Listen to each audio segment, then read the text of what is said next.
विद्यार्थियों, हम आज जिस ब्लॉग पर चर्चा कर रहे हैं वो ब्लॉग 1 है और उसका शीर्षक है लर्निंग पर्सपेक्टिव्स एंड अप्रोचेस, अधिगम, परिप्रेक्ष्य और उपागम। एक्चुअली लर्निंग को हम लोग सामान्य भाषा में सीखना भी कहते हैं, मनोवैज्ञानिक भाषा में इसके लिए अधिगम शब्द प्रयोग होता है। तो आप लोग अधिगम को लेकर के बहुत ये ना सोचे कि ये कौन सा शब्द आ गया, कहाँ से आ गया। अधिगम शब्द जनरली हम लर्निंग के लिए यूज करते हैं। आज हम इसके डिफरेंट डायमेंशंस पर अपनी बात आगे बढ़ाएंगे।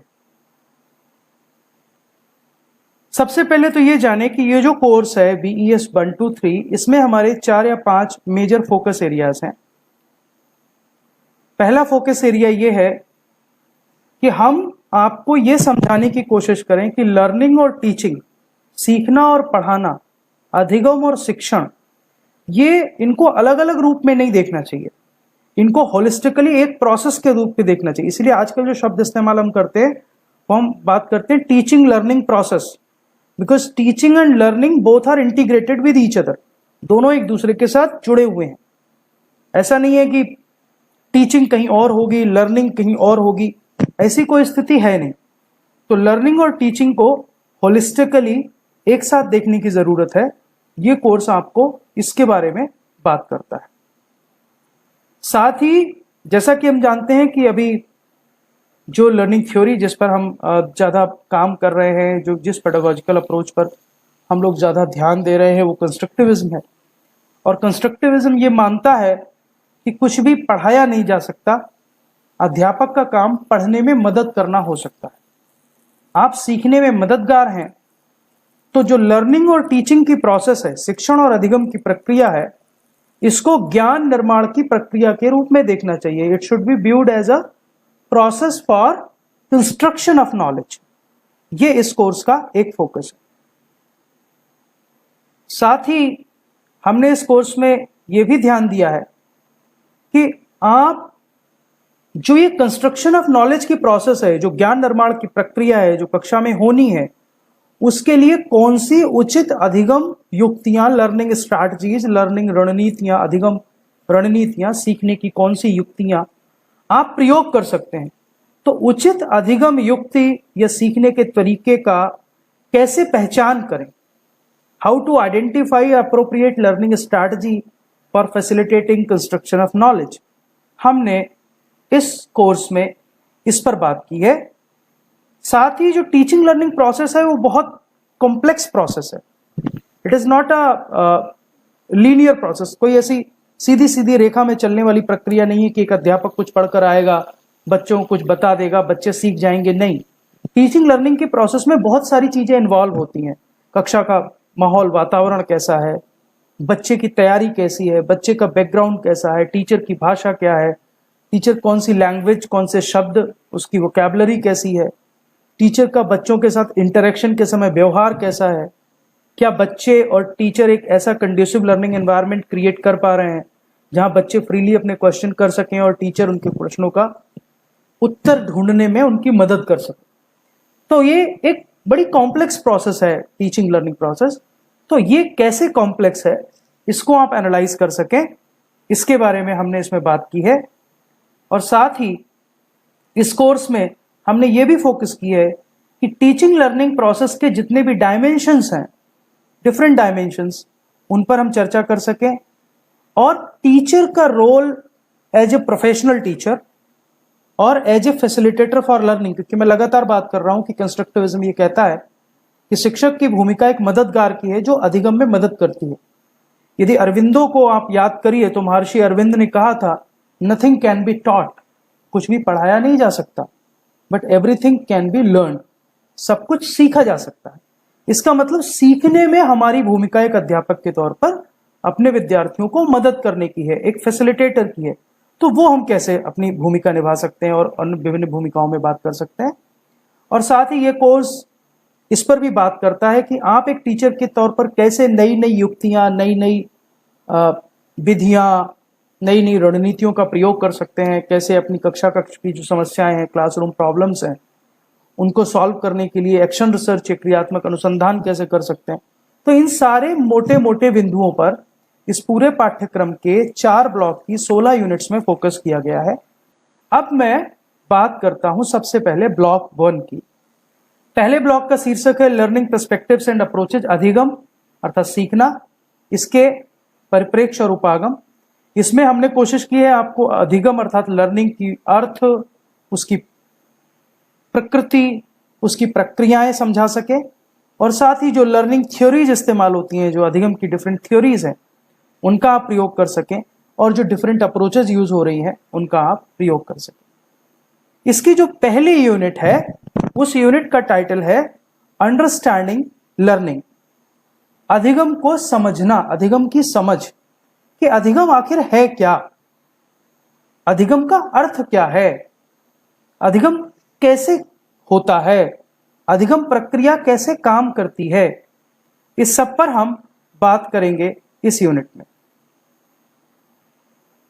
इस यूनिट में हमारा पहला फोकस जो है वो है meaning and dimensions of learning, अधिगम का अर्थ और अधिगम के विभिन्न आयाम। What comes under learning and what not, क्या चीज अधिगम में आती है और क्या नहीं। हम जीवन में बहुत सारी चीजें सीखते हैं, कुछ अच्छी चीजें भी सीखते हैं, कुछ गलत चीजें भी सीखते हैं, कुछ चीजें डेलिबरेटली सीखते हैं अर्थात उन्हें हम सीखना चाहते हैं इसलिए सीखते हैं, कुछ चीजें हमारे अनुभव हमें स्वयं सिखा देते हैं जिन्हें हम सीखना नहीं चाहते लेकिन फिर भी वो हमारे काम आते हैं। तो फिर क्या चीज सीखने के अंतर्गत आती है, किस चीज को हम लर्निंग कहते हैं और किस चीज को हम लर्निंग नहीं कहते हैं, इस पर इस यूनिट में फोकस किया गया है। Concept related to learning, learning से संबंधित बहुत सारे संप्रत्यय हैं जैसे मैच्योरेशन, प्रौढ़ता, टीचिंग, शिक्षण, इंस्ट्रक्शन, अनुदेशन। इन कंसेप्ट्स में क्या अंतर है, ये कंसेप्ट्स क्या हैं, इसके बारे में हमने यूनिट 1 में बात की है। साथ ही इस यूनिट में हमने कोशिश की है आपको उन फैक्टर्स के बारे में बताने की, उन कारकों के बारे में बताने की जो अधिगम में मददगार हैं। और जैसा कि हम जानते हैं सभी बच्चे एक तरह से नहीं सीखते, कोई पढ़ के ज्यादा सीखता है, कोई देख के ज्यादा सीखता है, कोई सुन के ज्यादा सीखता है, तो हर एक बच्चे का लर्निंग स्टाइल अलग अलग होता है। तो हमने इस यूनिट में यह भी बात की है कि डिफरेंट लर्निंग स्टाइल्स क्या होते हैं, ये हमें जानने की जरूरत है ताकि हम अपने ज्यादा से ज्यादा स्टूडेंट्स की मदद कर सकें। और पेस ऑफ लर्निंग, पढ़ने की, सीखने की अपनी एक गति होती है। हमारी गति यदि हमारे विद्यार्थियों की गति से मैच नहीं करती, हम बहुत तेजी से अपना सिलेबस पूरा कर रहे हैं और हमारे बच्चों की जो सीखने की, अधिगम करने की गति है, पेस है, वो उतना तेज नहीं है, तो हम पढ़ा देंगे, बच्चे नहीं सीखेंगे। हम उनके सामने सब कुछ प्रस्तुत कर देंगे, बच्चे सब कुछ नहीं सीखेंगे। तो पेस ऑफ लर्निंग का शिक्षण अधिगम प्रक्रिया में बहुत महत्व है। आपको यह समझना चाहिए पेस ऑफ लर्निंग कैसे मैनेज करते हैं, इसकी हमने इस यूनिट में बात की है। और साथ ही हमने इस यूनिट में यह भी बात की है कि चूंकि विद्यार्थियों में भिन्नताएं होती हैं, उनमें भाषागत भिन्नताएं हैं, उनमें सामाजिक आर्थिक भिन्नताएं हैं, उनके अधिगम लर्निंग स्टाइल्स, अधिगम के जो तरीके हैं, जो विधियां हैं, उनमें अंतर है, उनके पेस में अंतर है, उनके प्रीवियस नॉलेजेस डिफरेंट हो सकते हैं, उनके पूर्व ज्ञान में अंतर है। तो ऐसे सारे जब अंतर हैं, तो ऐसे में हम अपनी जब टीचिंग लर्निंग को प्लान करें तो हमें इन सारी चीजों को ध्यान में रखना चाहिए कि हमारी कक्षा में जो हमारे विद्यार्थी हैं वे विभिन्न वर्गों से आते हैं, विभिन्न भाषागत क्षेत्रों से आते हैं, they have different linguistic backgrounds, they have different socio economic background, उनकी अपनी लर्निंग पेस अलग अलग है, उनके लर्निंग स्टाइल्स अलग अलग हैं। इन सबको ध्यान में रखकर हमें अपनी लर्निंग प्लान करनी चाहिए। तो इन 6 मोटे मोटे बिंदुओं पर यूनिट 1 में बात की गई। इस यूनिट की हम शुरुआत करते हैं व्हाट इज लर्निंग, अधिगम क्या है।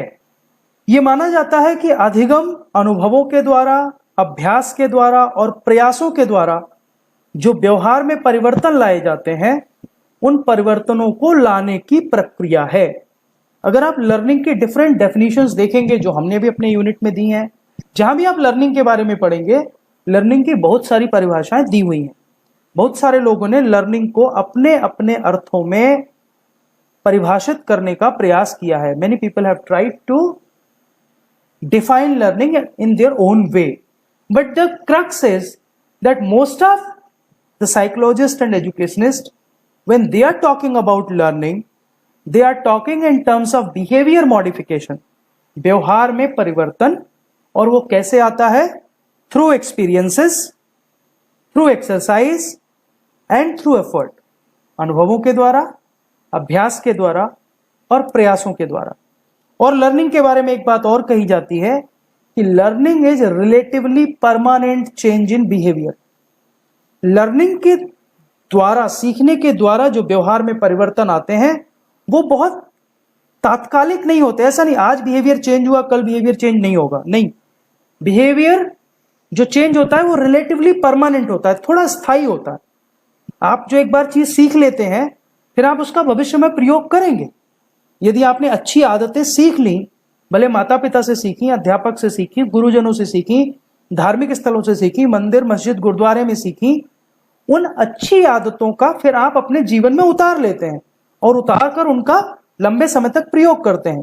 तो उस सीखने के कारण आपके व्यवहार में जो परिवर्तन आता है वो परिवर्तन तात्कालिक और क्षणभंगुर नहीं होता कि आज सीखा और कल खत्म हो गया, नहीं, वो परिवर्तन स्थायी होता है। तो इसीलिए कहा जाता है लर्निंग के दौरान जो बिहेवियरल मॉडिफिकेशन होता है या जो चेंजेस इन बिहेवियर होते हैं वो रिलेटिवली परमानेंट होते हैं। और एक चीज, लर्निंग कभी वैक्यूम में नहीं होती। हम ये मान लें कि हम आपको सब कुछ नया सिखा देंगे। मैं आज आपको अगर लर्निंग के बारे में बात कर रहा हूं और मैं ये मान लूं कि आप में से कोई भी विद्यार्थी लर्निंग के बारे में कुछ नहीं जानता, सीखने के बारे में कुछ नहीं जानता, तो मैं गलत हूं। मुझे पता है आप जानते हैं कैसे सीखते हैं, मुझे पता है आपको मालूम है सीखना किसे कहते हैं। हो सकता है आपको उसे सही रूप में स्ट्रक्चर करके सही शब्दों में बांधना ना आता हो, राइट? तो लर्निंग में आपके जो पूर्व अनुभव हैं, लर्निंग में आपके जो पूर्व अनुभव हैं, जो प्रायर एक्सपीरियंसेस हैं, वो प्रायर एक्सपीरियंसेस मदद करते हैं। मैं बात कर रहा था कि learning occurs as a result of prior experiences. जो आपके पूर्व अनुभव हैं, जो आपके पूर्व अनुभव हैं वो आपके अधिगम में मदद करते हैं। इसीलिए आप देखिए, यदि हम अपने बच्चों को कभी प्रयोग करिए, अपने बच्चों को आप एक चित्र दिखाइए, केवल चित्र, उस चित्र के बारे में कोई बात मत करिए, उनसे कहिए इस चित्र में कुछ पात्र हैं और इन पात्रों पर आपको एक कहानी लिखनी है। बच्चों को ऐसा आप चित्र दिखाइए जिसके बारे में उन्होंने नहीं सुना। कोई एब्स्ट्रैक्ट स्केच दिखा सकते हैं कि एक बच्चा है, एक माँ है, या कुछ भी, कोई भी सिचुएशन आप दिखाइए और जरा एक छोटा एक्सपेरिमेंट करिए। बच्चों से कहिए कि इस पर एक पैराग्राफ लिखें। आप देखिएगा कक्षा के हर बच्चे का पैराग्राफ अलग तरह का होगा। उस स्टोरी के हीरो अलग होंगे, उस स्टोरी का बैकग्राउंड अलग होगा, हर स्टोरी का सिचुएशन अलग होगा। क्यों अलग है? क्योंकि उनके पूर्व अनुभव उनके सीखने में मदद कर रहे हैं। तो इसलिए जब आप कक्षा में जाएं, किसी भी विषय पर बात करने, किसी भी प्रकरण को, किसी भी कॉन्सेप्ट को समझाने, ये सोच कर जाएं कि उनके पूर्व अनुभव इसके बारे में क्या हो सकते हैं, क्योंकि उनके पूर्व अनुभव ही आप उनको सीखने में बेहतर मदद करते हैं। मैं बात करता हूं अब लर्निंग के नेचर पर, अधिगम की प्रकृति पर, सीखने की प्रकृति पर। Learning is a process and not a product. अधिगम सतत चलने वाली प्रक्रिया है। मनोवैज्ञानिकों ने कहा है कि अधिगम जन्म से प्रारंभ होता है और मृत्यु होने तक निरंतर चलता रहता है। We keep on learning either formally or informally. हम या तो विद्यालय में किसी टीचर के पास, किसी गुरु के पास फॉर्मल तरीके से सीखने जाते हैं, या फिर जो हम जीवन में अनुभव करते हैं उन अनुभवों से हम सीखते हैं। और सीखने की ना कोई उम्र होती है ना कोई समय। हम किसी भी समय कभी भी किसी से भी कुछ भी सीख सकते हैं। भारतीय शास्त्रों में तो वृक्षों को, नदियों को, चींटी को, पेड़ को, सबको गुरु बताया गया। हम सबसे सीख सकते हैं। इसलिए एक चीज ये हमें ध्यान रखनी है कि निरंतर चलने वाली प्रक्रिया का नाम लर्निंग है। Learning is a continuous process. Learning कोई प्रोडक्ट नहीं। लर्निंग हमेशा या तो लक्ष्य केंद्रित होती है या उद्देश्यपूर्ण होती है। हम ऐसे ही कुछ सीखने नहीं जाते। हम जब भी कुछ सीखने के लिए अपने आप को तैयार करते हैं, हमारे विद्यार्थी जब भी कुछ सीखने के लिए तैयार करते हैं, तो वो क्यों सीख रहे हैं? हर अधिगम का, हर प्रकार के सीखने का एक उद्देश्य होता है। एक प्लेयर एक कोच के पास जाता है तो वो सीखने जाता है कि कोच मुझे खेल को अच्छे तरह से सीखना सिखाएगा। आप स्विमिंग सीखने जाते हैं तो आपका लक्ष्य होता है आप विद्यालय आते हैं तो आपका आगे बढ़ना लक्ष्य है, कुछ योग्यता अर्जित करना आपका लक्ष्य है। ये ठीक है कि शॉर्ट टर्म गोल या लॉन्ग टर्म गोल हो सकते हैं, बट लर्निंग हमेशा पर्पसिव और गोल ओरिएंटेड होती है, उत्पाद नहीं होता। लर्निंग कोई उत्पाद नहीं है, कोई प्रोडक्ट नहीं है कि आज हमने कुछ सीख लिया, ये हमें मिल गया, ये हमारी लर्निंग है। नहीं, it is always continuously keep on working, keep on going, ये स्टॉप नहीं होती। मैंने पहले भी कहा लर्निंग में कुछ डिग्री ऑफ परमानेंस इन्वॉल्व होता है। परमानेंस मतलब स्थायित्व होता है। हम जो सीखते हैं वो थोड़ा स्थायी होता है, उसमें रोज रोज बदलाव नहीं होते, एडिशन होते रहते हैं, मॉडिफिकेशन होते रहते हैं। एक बार जो सीखा अगली बार उससे बेहतर सीखेंगे, कुछ और उसमें ऐड करेंगे, फिर कुछ और सीखेंगे, कुछ और उसमें ऐड करेंगे। तो learning involves some degree of permanence and learning is change in response or behaviour. Learning के द्वारा, अधिगम के द्वारा हमारी प्रतिक्रिया में बदलाव आते हैं, हमारे व्यवहार में बदलाव आते हैं। एक उदाहरण के लिए, यदि आप एक शिक्षक हैं, आपने लेसन प्लान बनाना नहीं सीखा, फिर भी आप कक्षा में पढ़ा रहे हैं। आपने टीचिंग लर्निंग मटेरियल को इंटीग्रेट करना नहीं सीखा, फिर भी आप कक्षा में पढ़ा रहे हैं। लेकिन जब आप लेसन प्लान बनाना या टीचिंग लर्निंग मटेरियल को इंटीग्रेट करना सीख लेते हैं, फिर जब आप अपना कक्षा में पढ़ाते हैं तो कक्षा में आपके रिस्पॉन्स में परिवर्तन आ जाता है। जब आप लर्नर को अंडरस्टैंड करके पढ़ाने की कोशिश करते हैं, तब आप के व्यवहार में जो परिवर्तन आता है, विद्यार्थियों को समझने का प्रयास करते हैं, ये लर्निंग है।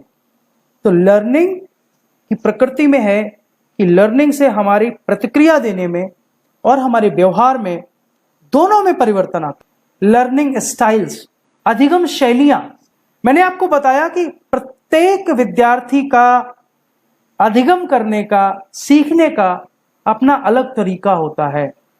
ये पिक्चर मैंने एक वेबसाइट से लिया है जिसका सोर्स मैंने शो किया है। इसको वर्क मॉडल बोलते हैं, VARC। अगर आप इस मॉडल को देखें तो इसमें विजुअल, ऑडिटरी, रीडिंग राइटिंग और काइनेस्थेटिक 4 तरह के लर्नर्स की बात की गई है। 4 तरह के लर्नर्स का मतलब, कुछ विद्यार्थी ऐसे हैं जिनको हम विजुअल लर्नर्स कहते हैं।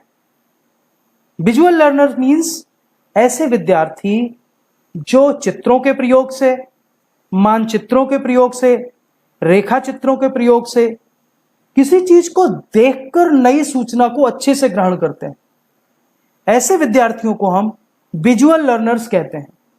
ऐसे में यदि हमारी कक्षा में कुछ ऐसे, जब हम अपनी क्लासरूम प्लानिंग करते हैं तो हमें उन लर्नर्स को भी ध्यान में रखना चाहिए जो विजुअल लर्नर्स हैं। जैसे मैं आपसे बात कर रहा हूं, आप सुनकर भी सीख सकते हैं, आप ऑडिटरी लर्नर हो सकते हैं।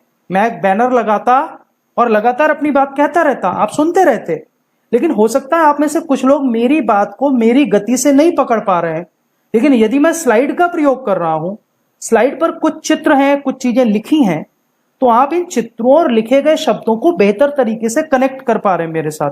अर्थात आप में से कुछ विद्यार्थी ऐसे होंगे जो दिख रहा है उनको, उस दिखे हुए से बेहतर सीख रहे होंगे।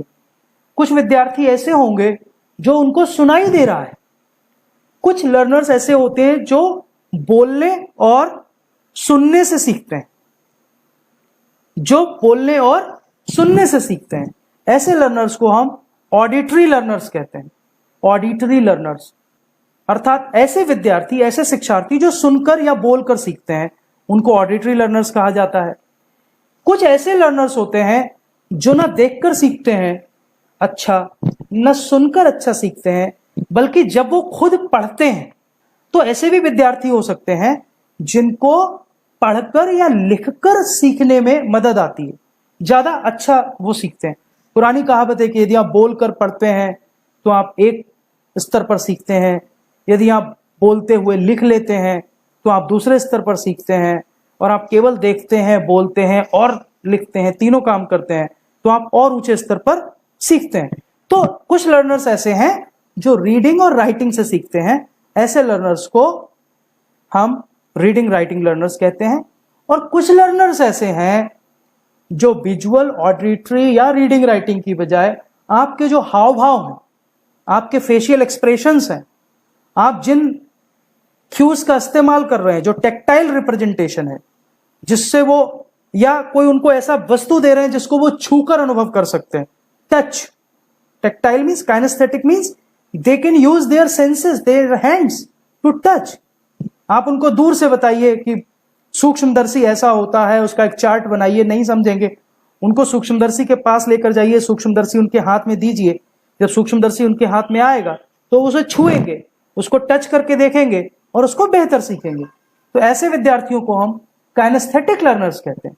तो ये जो है ये अलग प्रकार का लर्निंग स्टाइल है, जिस कंसेप्ट को हम कहते हैं मोड्स ऑफ लर्निंग, अधिगम के तरीके।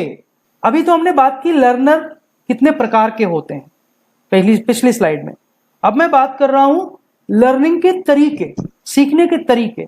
लर्निंग बाय ऑब्जर्वेशन, हम अवलोकन करके सीखते हैं। और देखिए ऑब्जर्वेशन से आप लोग ये अर्थ बिल्कुल मत लगाइएगा कि ऑब्जर्वेशन का मतलब केवल आंखों से देखना होता है। अगर आप ऑब्जर्वेशन स्किल पर डिटेल में पढ़ेंगे तो observation involves the use of your all senses, all senses. तभी आप ऑब्जर्व करते हैं। आप मूवी देखने जाते हैं, क्या आप केवल आंखों से पिक्चर देखते हैं? नहीं, आप आंखों से देखते हैं, आप कानों से सुनते हैं, आप अपने आसपास के वातावरण को अनुभव करते हैं, उस अनुभव से रोमांचित होते हैं, तभी तो आप रोमांच लेते हैं। यदि वो रोमांच आपको केवल आंखों से देखने में या सुनने में हो जाए तो आप फिर मूवी सिनेमा घर में देखने क्यों जाएं? आप मूवी टीवी पर क्यों नहीं देखना प्रेफर करते? बहुत सारे लोग हैं कहते नहीं, सिनेमा घर में मैच आ रहा है तो स्टेडियम में देखने का अलग आनंद है, क्योंकि स्टेडियम में तो छोटा दिखता है, फिर भी देखने जाते हैं, क्योंकि वो रोमांच जो आपके सेंसेस अनुभव करते हैं उसको आप केवल स्क्रीन पर देखकर अनुभव नहीं कर सकते। तो लर्निंग ऑब्जर्वेशन से भी होती है, और observation involves each and every sense. It is more than one sense is involved in observation. Observation is not only through eyes. दूसरा है लर्निंग बाय इमिटेशन। छोटे बच्चों को देखिए, बच्चे कैसे सीखते हैं? बहुत सारी चीजें बच्चे आपको देखकर, आपकी अनुक्रिया करके, आपको दोहराकर, आपकी नकल करके सीखते हैं। बड़ी कक्षाओं में भी आप अपने विज्ञान के विद्यार्थियों को, मैं एक उदाहरण ले रहा हूं, मान लीजिए प्रयोगशाला में किसी उपकरण का, मान लीजिए पिपेट ही है, पिपेट से लिक्विड कैसे सक करते हैं ये बच्चे को सिखाना है। विद्यार्थी को कक्षा 8 में तो नहीं, 9, 10, 11, 12 में आपको सिखाना है। तो जब तक आप पिपेट को ठीक से पकड़ना नहीं सिखाएंगे, जब तक आप परखनली को ठीक से पकड़कर नहीं बताएंगे, जब तक आप नहीं बताएंगे कहां पर आपको उंगली का प्रयोग करना है, किस जगह आपको थंब का प्रयोग करना है, तब बच्चे आपको ऑब्जर्व करेंगे, आपको इमिटेट करेंगे और तब सीखेंगे। प्रैक्टिस तो करेंगे, ऑब्जर्वेशन के साथ इमिटेशन भी इन्वॉल्व होता है। तो लर्निंग का एक तरीका इमिटेशन भी है, अर्थात दूसरों को की नकल करके सीखना। Learning by trial and error, ये सीखने को एक्सप्लेन करने की सबसे पुरानी सिद्धांतों में से एक है। आप लोग जब मटेरियल पढ़ेंगे तो वहां पढ़िएगा, ईएल थॉर्नडाइक की थ्योरी है, ट्रायल एंड एरर थ्योरी।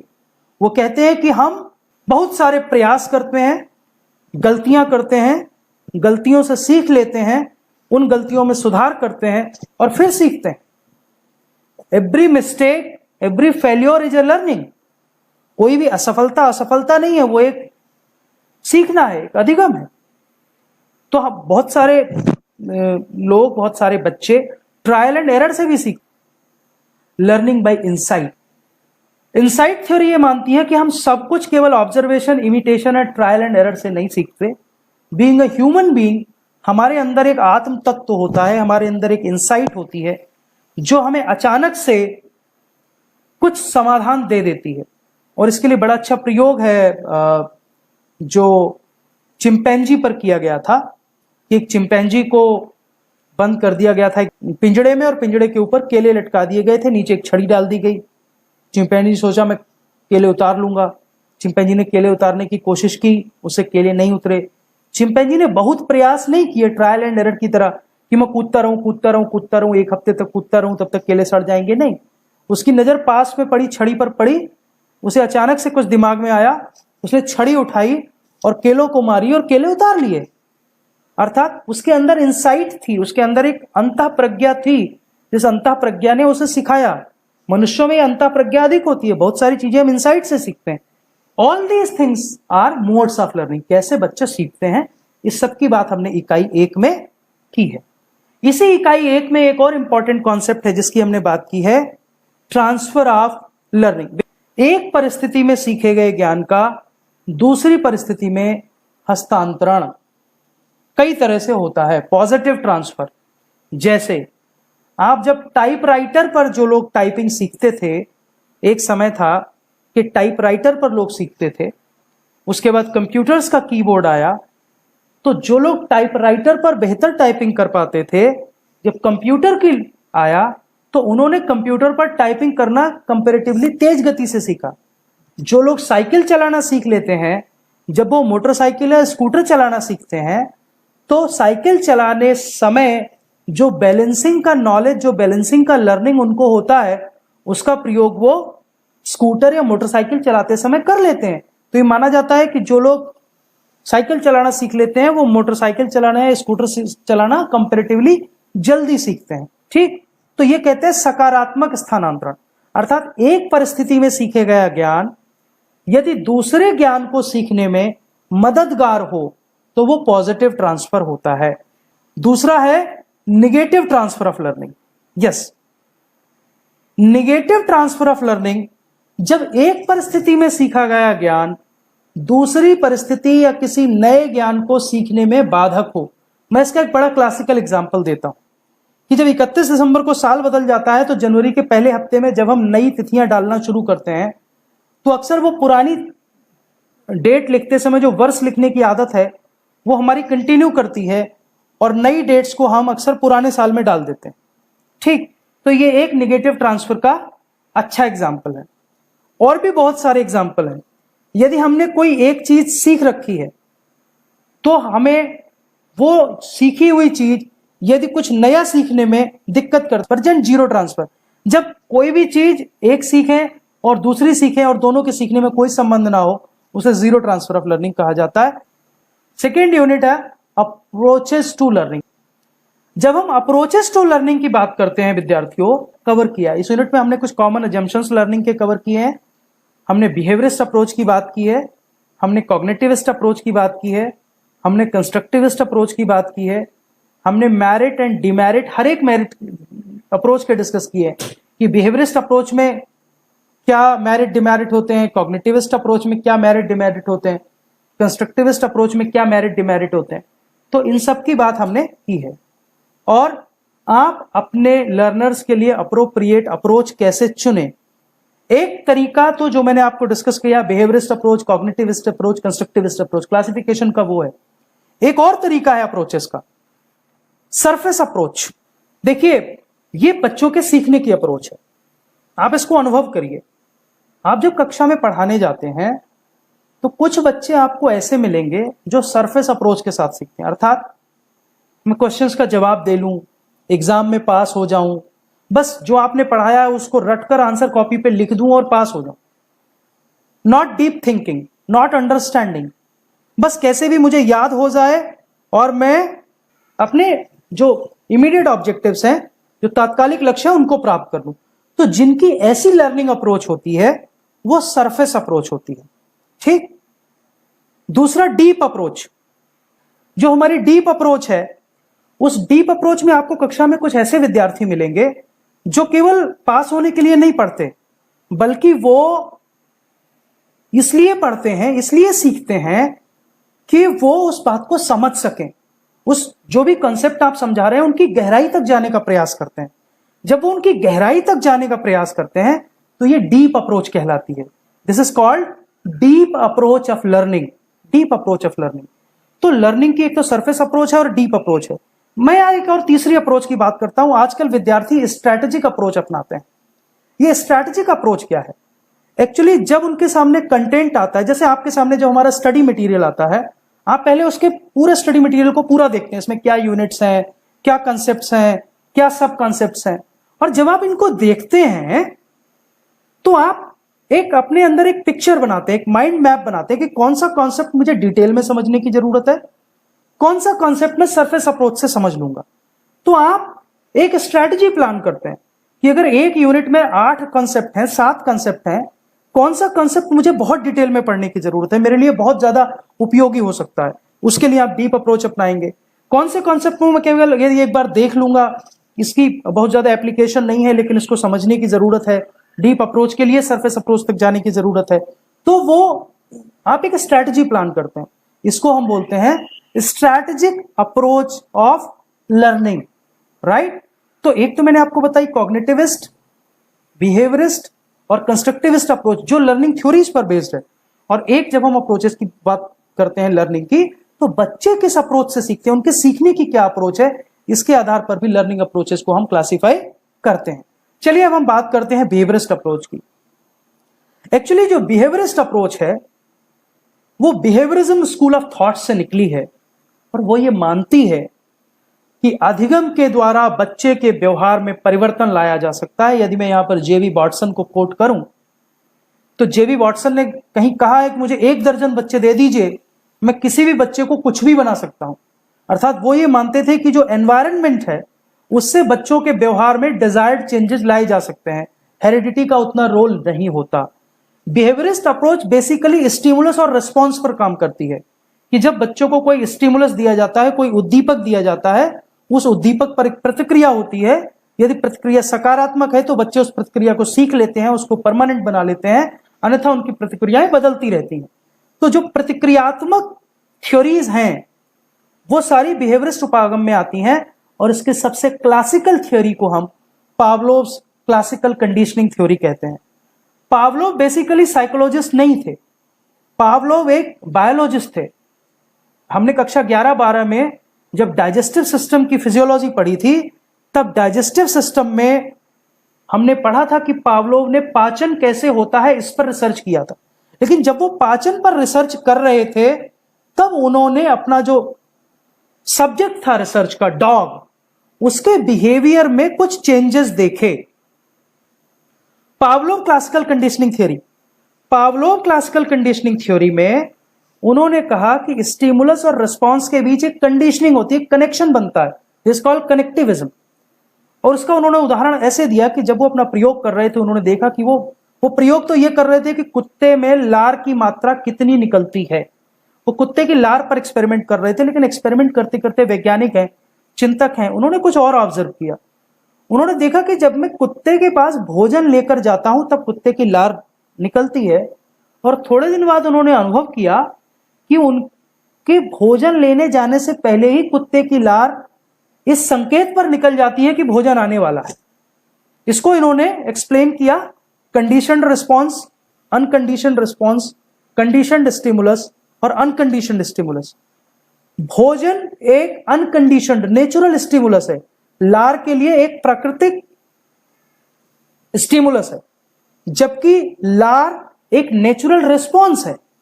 खाना देखेंगे तो लार आएगी, लेकिन वो क्या करते थे, वो पहले घंटी बजाते थे, लेकिन घंटी बजाने से किसी की लार नहीं आती। घंटी लार के लिए नेचुरल स्टिमुलस नहीं है, वो अनकंडीशनड स्टिमुलस है। तो उन्होंने क्या किया, वो पहले घंटी बजाते थे, देखा कुत्ते की लार नहीं आई, घंटी बजाया, खाना लेकर गए, कुत्ते की लार आई, अर्थात लार कुत्ते की आई खाने को देखकर।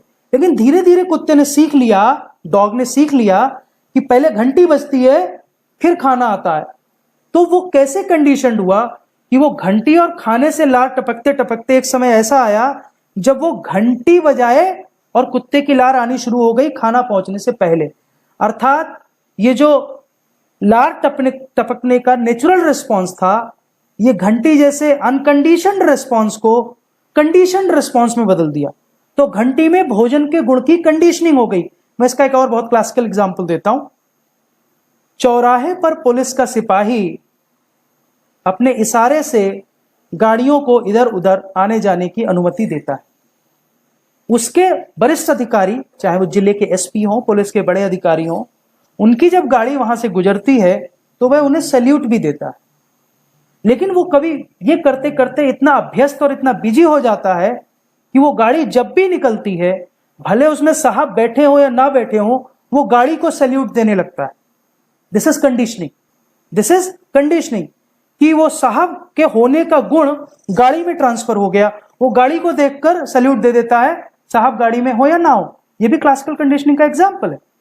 स्किनर ऑपरेंट कंडीशनिंग थ्योरी, ये दूसरी कंडीशनिंग है, ये उल्टी है। वहां देखिए स्टिमुलस रिस्पॉन्स था, यहां रिस्पॉन्स को स्टिमुलेट किया जाता है, अर्थात वहां एसआर बॉन्ड था, यहां आरएस बॉन्ड है। दोनों में अंतर समझिए। पावलोव की थ्योरी में पहले खाना आता था, स्टिमुलस था, तब लार आती थी, रिस्पॉन्स था। तो स्किनर की जो ऑपरेंट कंडीशनिंग थी उसमें उन्होंने क्या किया, एक बॉक्स में कबूतर को बंद किया, 4 पॉइंट बनाए और उसमें एक ही पॉइंट ऐसा था जिससे भोजन मिल सकता था। पहले भोजन नहीं दिया, कबूतर बॉक्स में बंद है, उसको भोजन नहीं दिख रहा है, वो 4 पॉइंट में से डिफरेंट पॉइंट्स पर चोंच मारता है।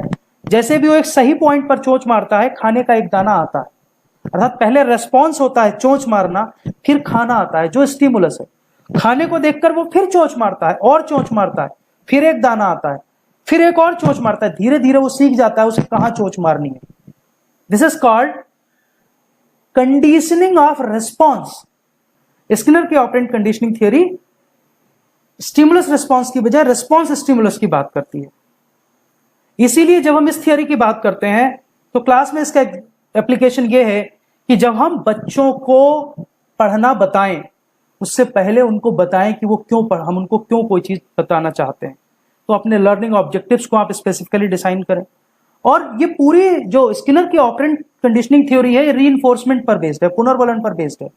बच्चों को प्रेज करना, ग्रेड देना, उनको उत्साहवर्धन करना, उनके ऐसा नहीं कि आप उनको बहुत बड़ा प्राइज दे देते हैं हर बार, लेकिन वेरी गुड अगर आप बोल देते हैं, किसी बच्चे के अच्छे उत्तर पर उसकी तरफ यदि आप मुस्कुरा भी देते हैं, तो आपका मुस्कुराना ही एक अच्छा रीइंफोर्सर है।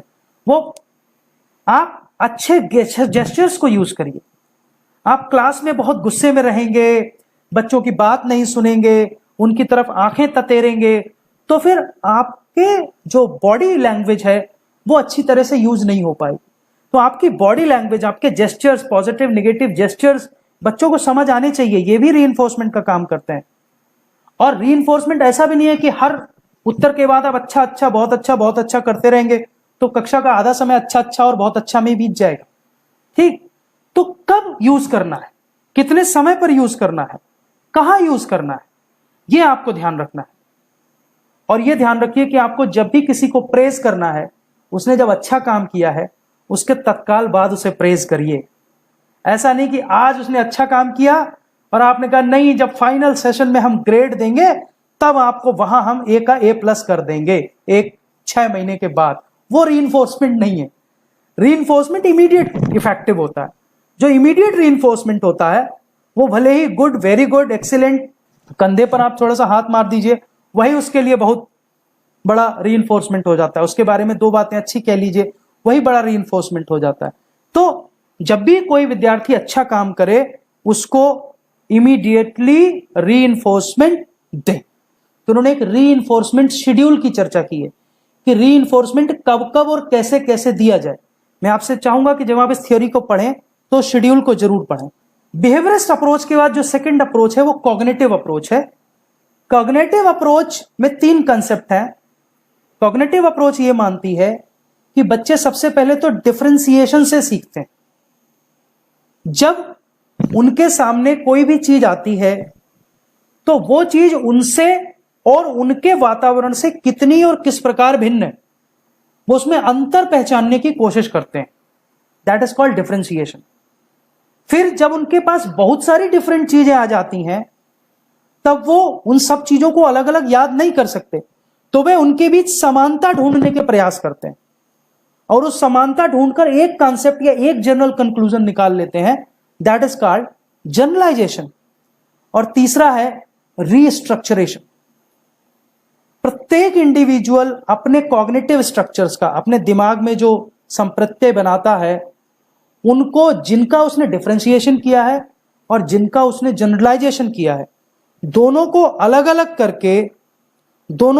अलग करके यह जो जनरलाइजेशन और रीस्ट्रक्चरिंग, जो रीस्ट्रक्चरिंग है वो डिफरेंशिएशन और जनरलाइजेशन दोनों से होती है। क्योंकि जो बिल्कुल अलग चीजें हैं उनको हम अपने रीस्ट्रक्चर में, अपने मेंटल इमेज में अलग रखते हैं। जिन चीजों को हम समानता के आधार पर रख सकते हैं, जैसे मैं एक उदाहरण देता हूं यहां पर। बच्चा सबसे पहले, यदि छोटा बच्चा अपने घर में एक पालतू कुत्ता देखता है तो पहले वो कुत्ते और घर में जो और जीवित प्राणी हैं उनमें अंतर करता है। That is called differentiation. और उस डिफरेंशिएशन से वो कुत्ते की एक मेंटल इमेज अपने दिमाग में बना लेता है। जैसे जैसे वो बड़ा होता है वो केवल कुत्ता नहीं देखता, वो दरवाजे पर गाय देखता है, छत पर बंदर देखता है, घर में आने वाली बिल्ली को देखता है, चूहों को देखता है, कभी माता पिता के साथ चिड़ियाघर में जाता है, वहां और प्रकार के जीव जंतु देखता है। अब वो देखता है कि अरे ये एनिमल तो केवल एक डॉग नहीं है, मेरा टॉमी नहीं है, मेरा टाइगर नहीं है, ये तो बहुत सारे एनिमल्स हैं, सबके अलग अलग लक्षण है। अब वो क्या करता है, वो जनरलाइज करता है सब में कॉमन क्या है। वो देखता है इसमें से बहुत सारे एनिमल ऐसे हैं जिसमें सबके 4 लेग्स हैं, इनको एनिमल क्यों कहते हैं। तो एनिमल का कॉन्सेप्ट पहले नहीं बनता, पहले डिफरेंशिएशन, छोटे छोटे कॉन्सेप्ट बनते हैं, फिर उन कॉन्सेप्शंस को जोड़कर जनरलाइजेशन होता है। तो एनिमल का कॉन्सेप्ट अलग मेंटल इमेज होती है, और डॉग का इमेज, कैट का इमेज, काउ का इमेज, ये डिफरेंशिएशन होता है।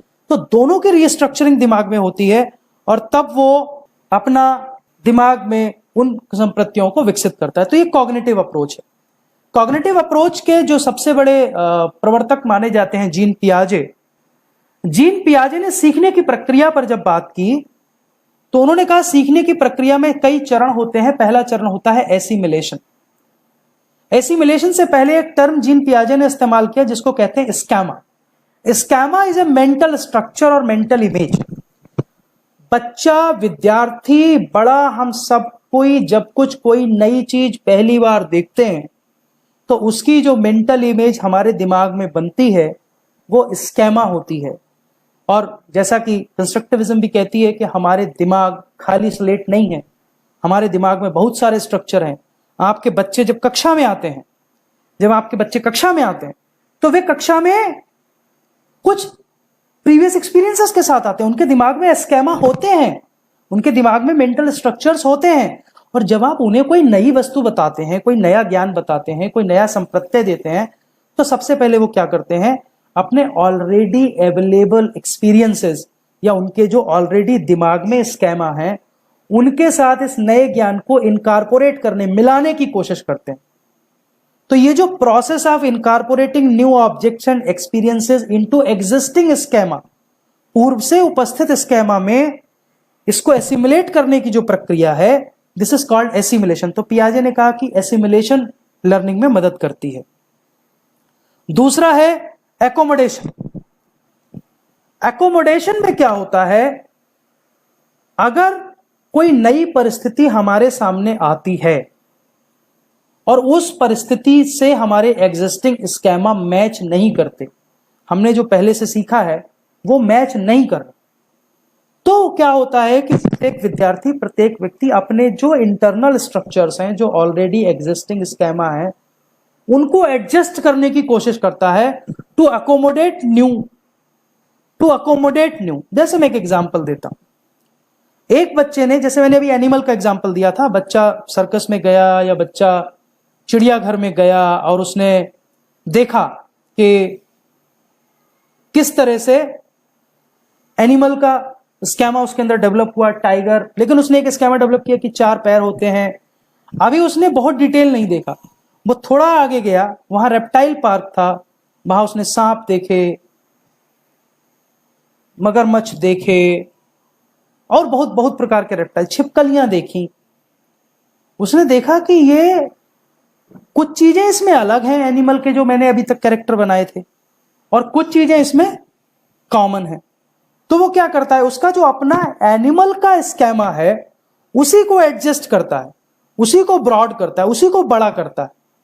अकोमोडेशन में हम वो उस बच्चे को क्या करता है, वो अपने existing internal structure of animal को थोड़ा ब्रॉडन करने की कोशिश करता है, थोड़ा बड़ा करने की कोशिश करता है, और उसको बड़ा करने के बाद वो उसी में उसको एडजस्ट करता है नए स्कीमा। वो नया स्कीमा बनाता नहीं। दिस इज कॉल्ड एकोमोडेशन, समावेशन। ठीक है। फिर हम बातें हैं इक्विलिब्रेशन, साम्यीकरण। केमिस्ट्री के विद्यार्थी इक्विलिब्रेशन को अलग तरह से समझते हैं, एजुकेशन के विद्यार्थी इक्विलिब्रेशन को अलग तरह से समझते हैं। तो मैं अभी केमिस्ट्री वाले इक्विलिब्रियम की बात नहीं कर रहा हूं, मैं अभी साइकोलॉजी और एजुकेशन वाले इक्विलिब्रियम की बात कर रहा हूं। जो इक्विलिब्रियम है, साम्यावस्था है, ये जो एसिमिलेशन और एकोमोडेशन का प्रोसेस चलता है, अर्थात जो हमारे दिमाग में कोई नई चीज आने के बाद जो एक प्रोसेस चलती है कि क्या ये हमारे पुराने स्कैमा से मैच कर रही है या नहीं, या फिर ये हमारे नए स्कीमा के साथ एडजस्ट हो रही है नहीं। तो ये जो बिहेवियर को रेगुलेट करने की प्रक्रिया है, एसिमिलेशन और एकोमोडेशन के बीच जो बैलेंस बनाने की प्रक्रिया है, इसको हम साम्यीकरण या इक्विलिब्रेशन बोलते हैं। एडेप्टेशन क्या होता है? जब एसिमिलेशन एकोमोडेशन काम नहीं करता, जब पुराने एग्जिस्टिंग स्कीमा से हम नहीं कर पाते, अपने स्कीमा को ब्रॉडन करके नहीं कर पाते, तब हम नए एनवायरनमेंट के साथ एडजस्ट होते हैं, नए एनवायरनमेंट के साथ एडजस्ट होकर एक नया स्कीमा डेवलप करते हैं और अपने ब्रेन में नई चीज को अकोमोडेट करते हैं, नए एनवायरनमेंट के साथ एडजस्ट होते हैं। That is called adaptation. अभी मैं पावर पॉइंट ऑफ कर रहा हूं और मैं आपसे अभी डिस्कशन मोड में आ रहा हूं।